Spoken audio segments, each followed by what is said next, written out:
I couldn't, like really to make a decision for myself to go out or to do something that I wanted to do, I wasn't able to do it. He sold me. He sold me for an amount of money where I had to pay it off in order to get out. At least that's what I thought. But every time I thought I had paid it off, he would take more money out on me, so I couldn't really pay it off. He will always have something for me to do. And if I will refuse this, he will make comments or threats. Like, you could end up in Juarez dead like everybody else. I'm not a prostitute. And trafficking is something completely different.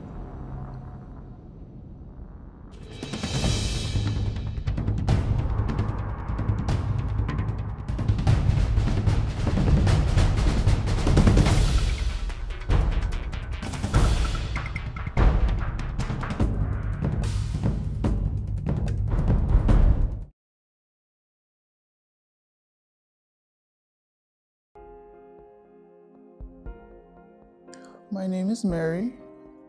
We came to the United States to escape the genocide in Cambodia, and it killed over 1 million people in Cambodia through a communist party, and a lot of my family were killed at that time.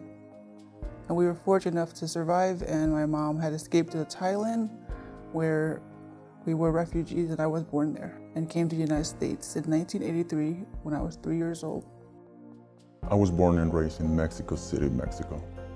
I came to the United States for necessity. My country was very poor and I didn't have an option, basically.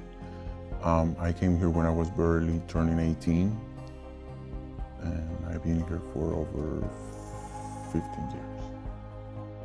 When my mom wanted to set me up for an arranged marriage, and I didn't want to do that, so she wanted to relocate me to another location in Southern California with extended family, but I didn't want to go, so she gave me an ultimatum to either do it or get out. So I told her that I'm not going to do it, so she kicked me out when I was 19 years old. And I wasn't prepared because I lived a very, I wouldn't call it sheltered, but very controlled. I was always told what to do, how to do it, and she did all the thinking for me. So when I was kicked out, I was pretty much just lost.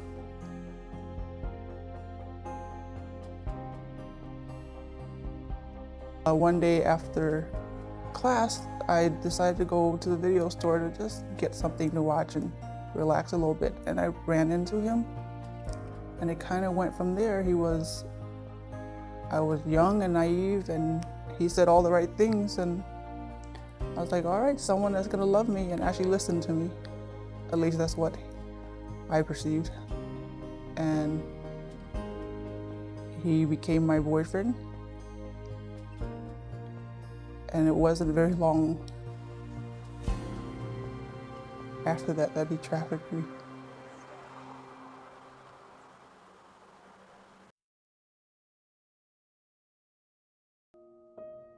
Human trafficking is one of the world's fastest growing crimes.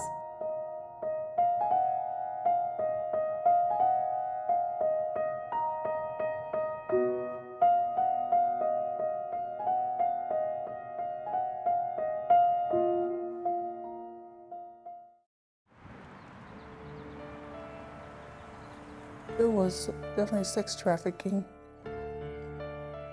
Basically, he sold me. He sold me for an amount of money where I had to pay it off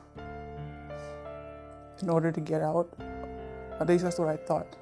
But every time I thought I had paid it off, he would take more money out on me, so I couldn't really pay it off.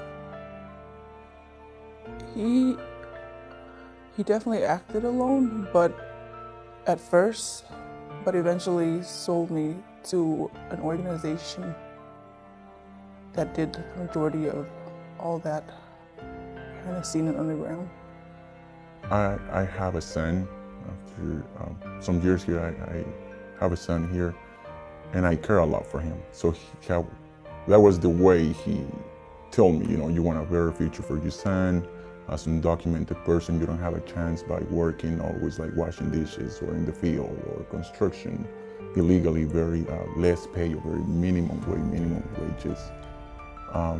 So then I do want a better future for my son.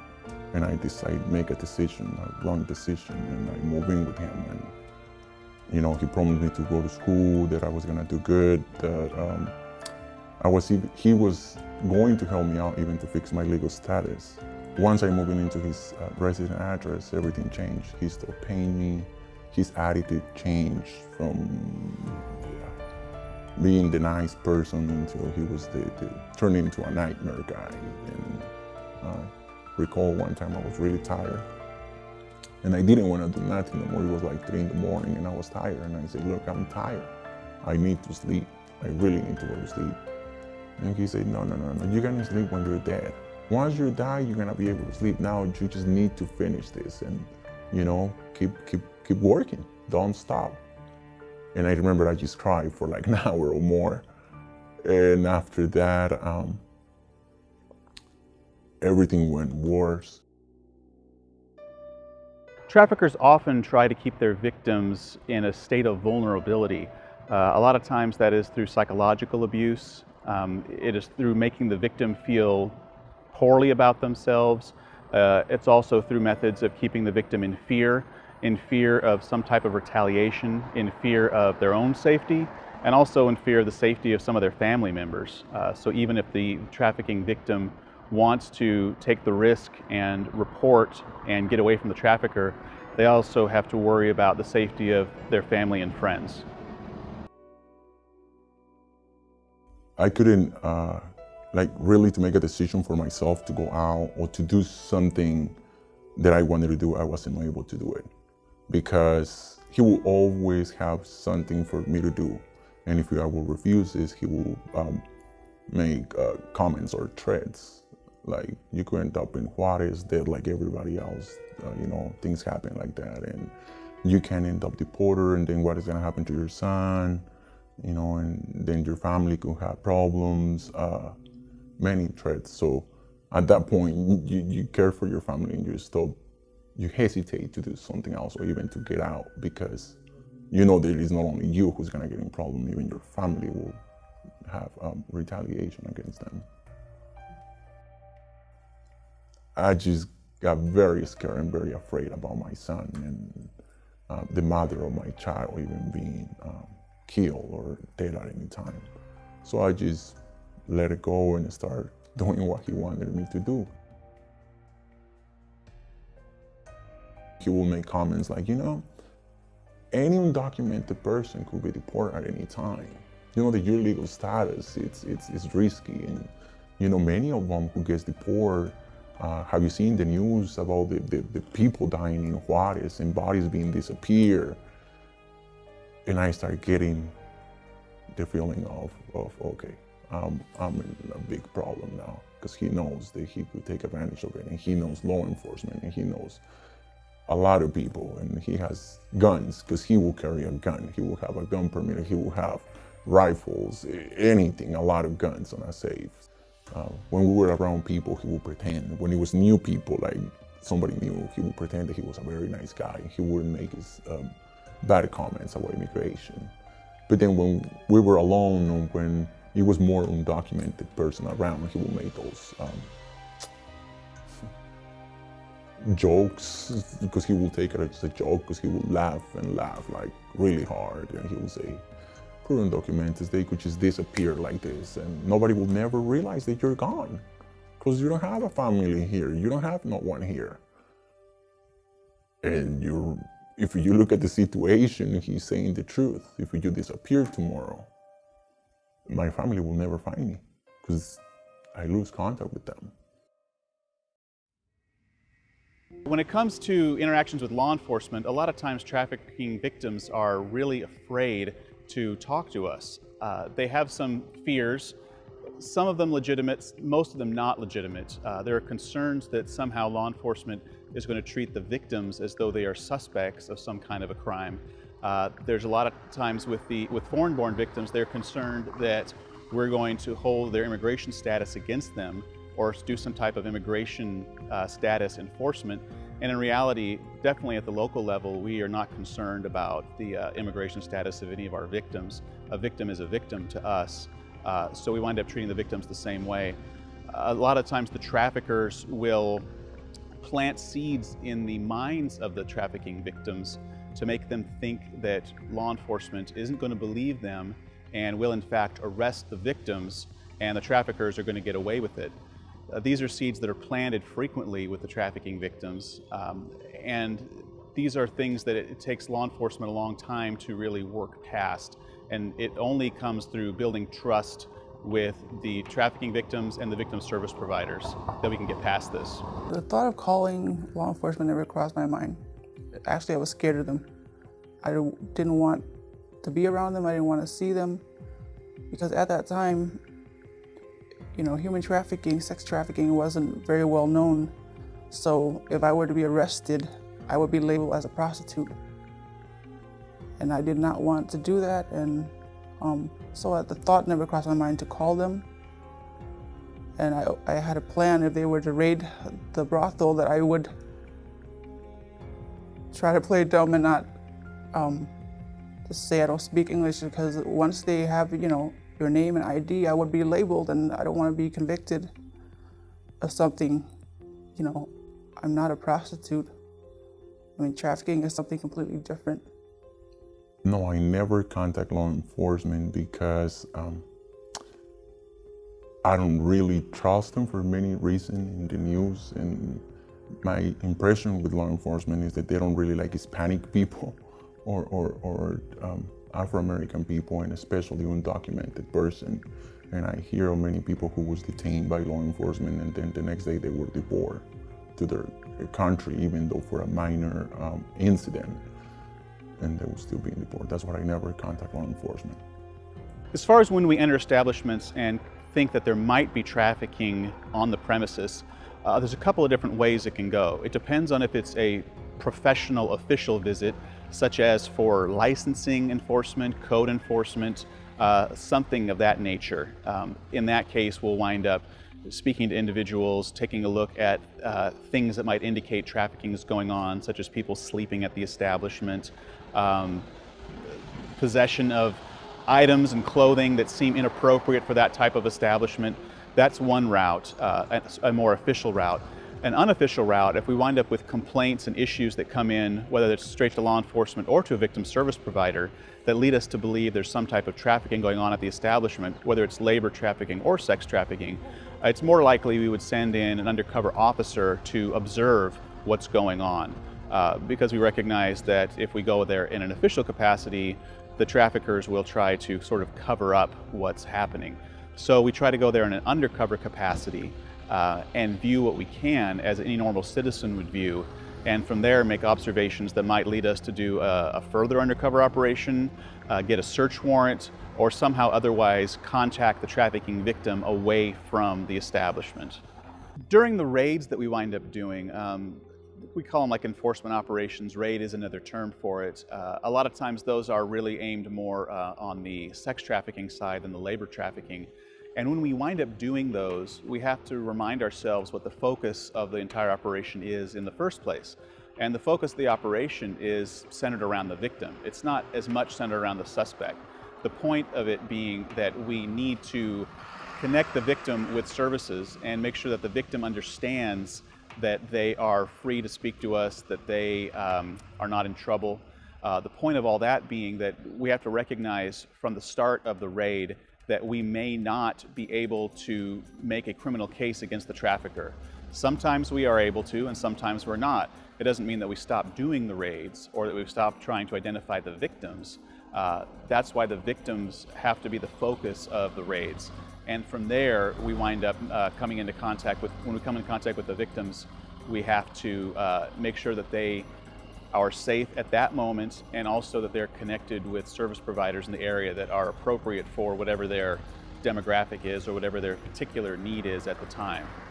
They never conducted a raid, but the brothel had a system set up where if they were to come, or anybody that was unwanted, there would be lights going off and we were told to hide and to not speak, and basically to, just pretend like we don't know anything.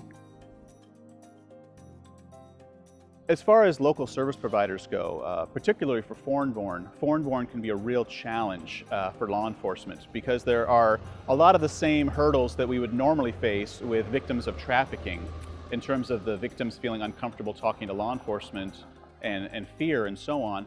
And on top of that, with foreign-born victims, we often have language and cultural barriers, and they have some serious concerns about us possibly trying to deport them or report them to the federal government. As such, we wind up with a fairly short list of providers in the area that we feel truly comfortable with because of their record in assisting victims and being able to provide things such as T visas and U visas. In particular, we deal frequently with My Sister's House, which assists strongly in the Asian Pacific Islander community. And then we also deal frequently with Opening Doors, which now holds the Rescue and Restore Coalition head. They deal frequently with people who are Spanish speaking, but in both cases with My Sister's House and Opening Doors, they're also dealing with victims who are not just from that particular demographic, but all foreign-born victims. Victims can have a variety of immediate and long-term needs, such as housing, medical, mental health, employment, and legal. There are many agencies that provide services for victims of human trafficking. In the Sacramento area, agencies such as My Sister's House, Opening Doors, Weave, and the Grace Network are ready to help victims.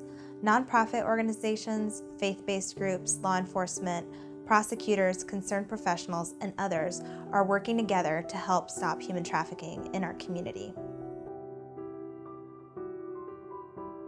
I was in that situation for over 2 years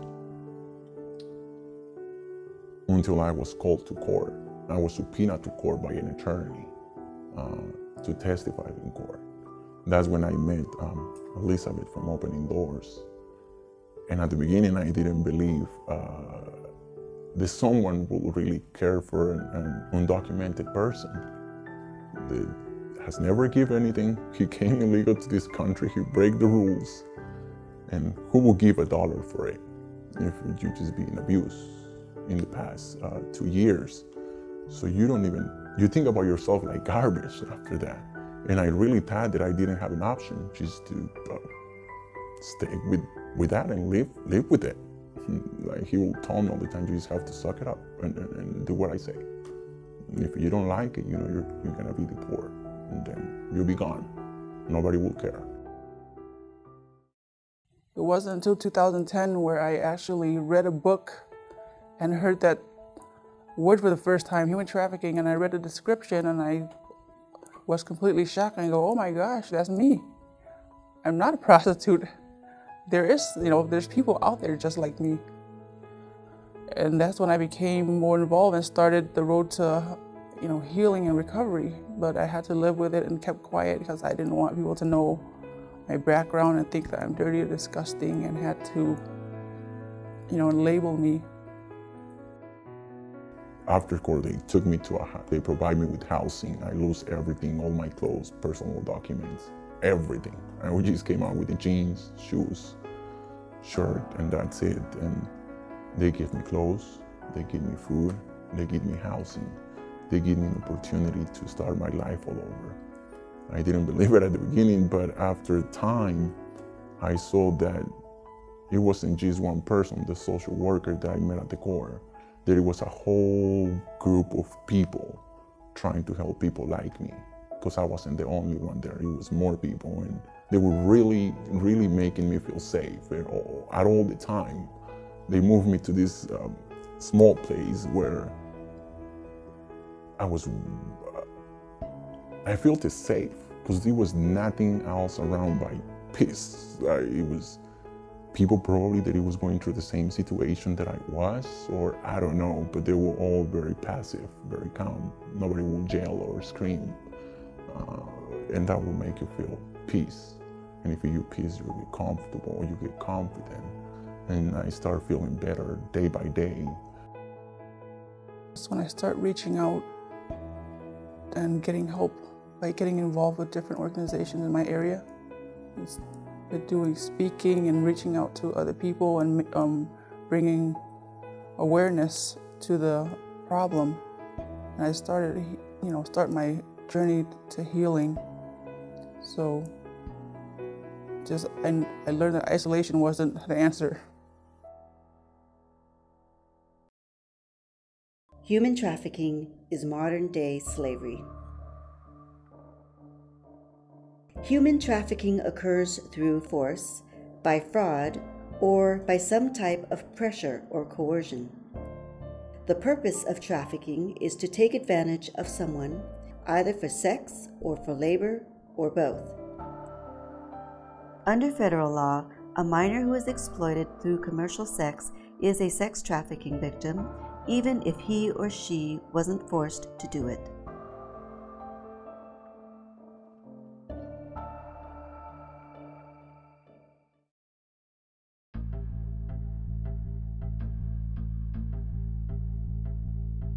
Some of the signs that someone may be a human trafficking victim include the following. Is the person allowed to speak for him or herself? Are there signs of physical and/or emotional abuse? Is the person dressed inappropriately given the type of work he or she supposedly does? Does the person lack access to his or her money? Does the person lack access to his or her important documents, like his or her identification or passport? Does the person seem extremely nervous, fearful, or submissive? Is the person not allowed to contact family or friends, or if he or she is allowed to contact family or friends, is someone monitoring those communications? Is the person not allowed to leave his or her work or home? Or is he or she allowed to leave only if someone accompanies him or her? These are some of the signs that someone may be a victim of human trafficking. There may be others as well. The important thing to remember is to trust your instincts. Traffickers can look like everyday people. They can also be dangerous. Although you may try to be helpful, you can put yourself or a potential victim in further danger. For these reasons, we discourage people from trying to investigate further or attempting a rescue on their own.